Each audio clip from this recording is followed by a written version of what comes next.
Nujer kodo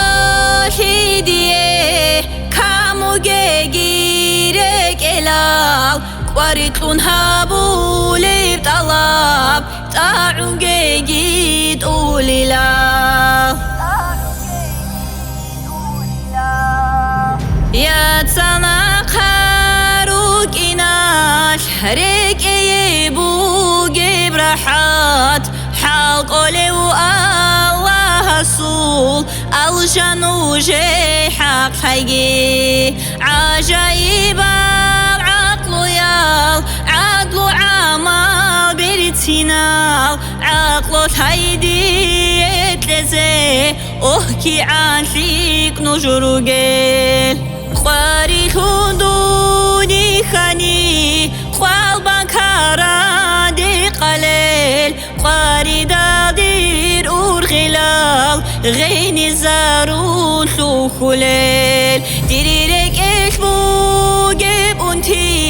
Tunkuna khere khulel Khili rokhel kan titlun Kurt bariji zarulel Dunu untani qadanir Qoyas hardar oçunel Tarun odoy reychani Kwertun kume kabulel Kinab godir qarikli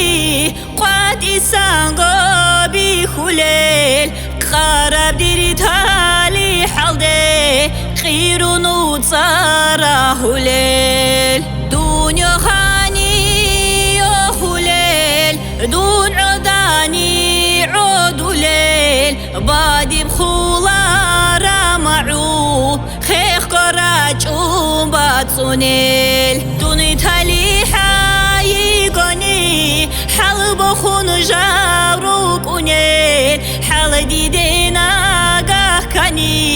Halaye ekhetulel Vertina bira'i abun Rekeye rahat lolel Hubi adina khachun Kulu qatir habulel Hab dunyala shuraqob Talihtiye tlumugo Iberi kirbatsat unaral Yatsana qaruk inash Çuhi pahru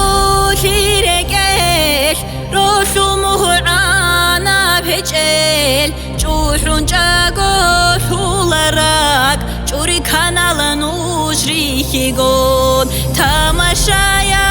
nujrukin Kudiya brokhel bugo